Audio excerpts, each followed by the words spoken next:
संत वाणी के बाद में आज अपन पढ़ते हैं सूरदास के बारे में। सृजन का दूसरा अध्याय है सूरदास।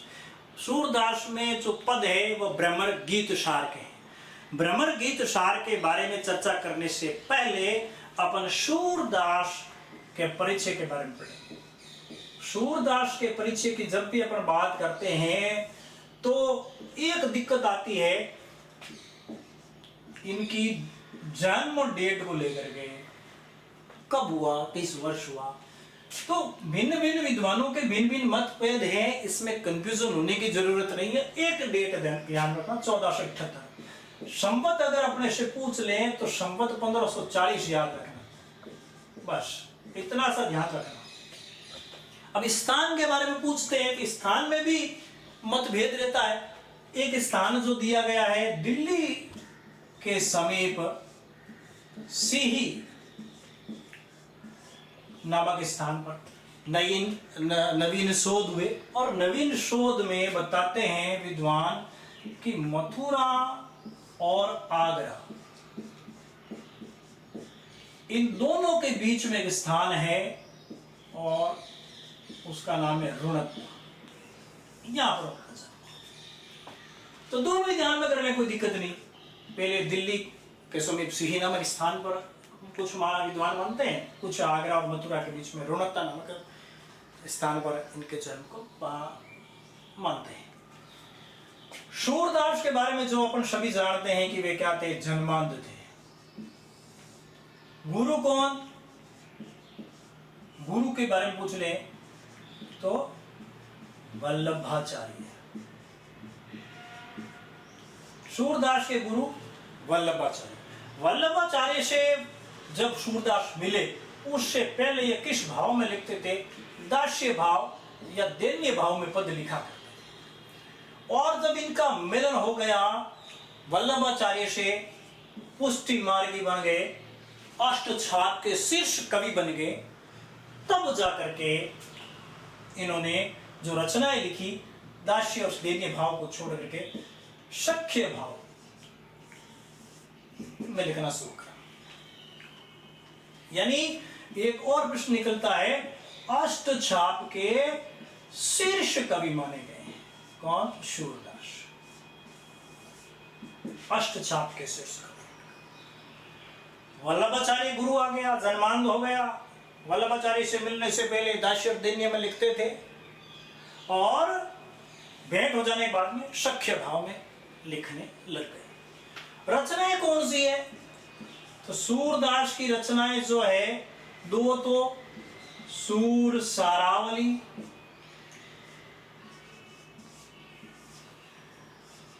सूर सारावली और सूर सागर, तीसरी साहित्य लहरी।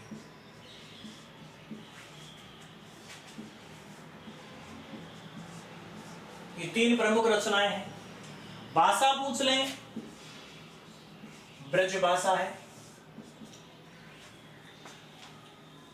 ये मूल रूप से इतना ध्यान रखना। सूरदास का जन्म बोलिए 1478, संवत पूछ ले 1540, स्थान पूछ ले दिल्ली के पास सिही, नवीन शोध के अनुसार पूछ ले मथुरा आगरा के पास में रुणकता नामक स्थान, और जन्मांध। गुरु कौन, वल्लभाचार्य। गुरु से वल्लभाचार्य से मिले उससे पहले किस भाव में लिखते थे, दास्य या दैन्य भाव में लिखते थे। वल्लभाचार्य से भेंट होने के बाद में पुष्टि मार्ग को अपनाने के बाद में किस्म पद लिखने लगे, तो जो है वे सख्य भाव में लिखने लग गए। अष्टछाप के शीर्ष कवि माने जाते हैं। प्रमुख रचनाएं कौन सी, सूर सागर, सूर सारावली, साहित्य लहरी। सूर सागर, सूर सारावली और साहित्य लहरी सूरदास की तीन प्रमुख रचनाएं हैं। इतना ध्यान करने के बाद में अपन चलते हैं मूल पाठ की तरफ। तो आता है अपने भ्रमर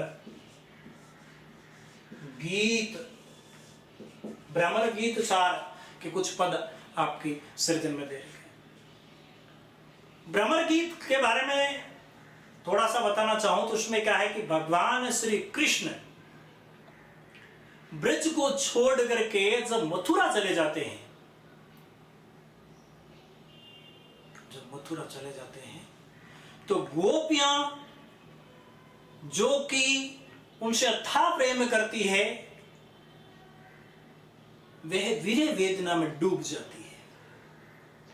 भगवान श्री कृष्ण से ये देखा नहीं जाता तो उद्धव चूंकि उनके परम मित्र भी रहे हैं, वे निर्गुण निराकार पर ब्रह्म के योग के उपदेश को लेकर के गोपियों के पास में पहुंचते हैं। यानी उद्धव जी भगवान श्री कृष्ण से कहते हैं आप चिंता न करो, गोपियां वीर्य वेदना में डूबी हुई है, मैं निर्गुण निराकार पर ब्रह्म योग का उपदेश सुना करके उनको प्रसन्नचित कर लूंगा, मुझे भेजिए। उद्धव जी जाते ब्रज के जिस स्थान पर गोपी और उद्धव के बीच में संवाद होता है वहां पर एक भ्रमर उड़ता हुआ पहुंच जाता है। उस भ्रमर को चिन्हित करके बातों ही बातों में उसकी तरफ व्यंग्य करते हुए भगवान श्री कृष्ण पर व्यंग्य देती है, उद्धव पर व्यंग्य करती है। तो पहला पद मैं आपको सुनाना चाहूंगा, पढ़ता हूं।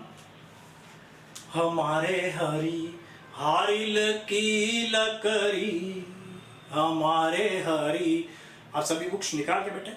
हमारे हरि हारिल की लकड़ी, मन बच क्रम नंदन सोर, ये दृढ़ कर पकड़ी, जगत सोवत सपने सौतुक, कान कान जकरी, सुनता ही जोग लगत ये सोली, ज्यों करोई ककरी, सुई व्याधि हम मैं ले आए, देखी सुनी न करी, ये तो सूरति नहीं ले दीजे, जिनके मन चकरी, हमारे हरि हारिल की लकड़ी। उद्धव जब गोपियों को निर्गुण निराकार योग का उपदेश सुनाते हैं तब गोपियां उद्धव को कहती है, हे उद्धव, हमारे हरि, हारिल की लकड़ी, हारिल एक पक्षी होता है जो जीवन पर्यंत अपने पंजे में टहनी पकड़ा रहता है, जब तक जीवित रहता तब तक उस टहनी को छोड़ता नहीं है। तो गोपियां कहती है, हे उद्धव, हमारे कृष्ण तो हारिल पक्षी की तरह है जो जीते जी टहनी को नहीं छोड़ता। ठीक है, वैसे वैसे हम भी भगवान श्री कृष्ण को जीते जी नहीं छोड़ सकती, उनके सगुण प्रेम को। हमने तो उनको मन से, वचन से, अपने कर्मों से नंद नंदन अर्थात नंद नंदन, नंद बाबा के पुत्र भगवान श्री कृष्ण को हृदय में दृढ़ता के साथ पकड़ लिया है। अब तो है उद्धव, जागते हुए, सोते हुए, सपने में भी और सतु के लिए साक्षात कान कान जकरी, बार बार श्री कृष्ण का ही नाम हम जो है जपती है। कान कान जकरी पुनरुक्ति प्रकाश लगा है उद्धव, तुम्हारे योग के उपदेश को सुन करके सुनता ही जोग लगत ऐसोली है उद्धव जी, आपके योग के संदेश को सुनकर अब तो ऐसा लग रहा है जाई करोई ककड़ी, जैसे कड़वी ककड़ी हो ना वैसा आपका योग का संदेश हमें लग रहा है।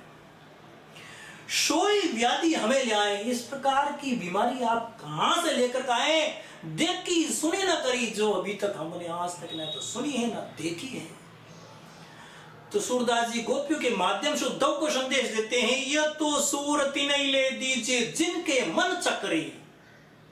गोपियां कहती है उद्धव जी, यह आपका निर्गुण निराकार पर ब्रह्म का उपदेश उन लोगों को जाकर के दीजिए जिनके मन चक्री के समान है, अर्थात भ्रमिता है। हम तो एक निष्ठ भाव से अनन्य प्रेम भक्ति भगवान श्री कृष्ण की भक्ति में डूबी हुई है। ये पहला पद है।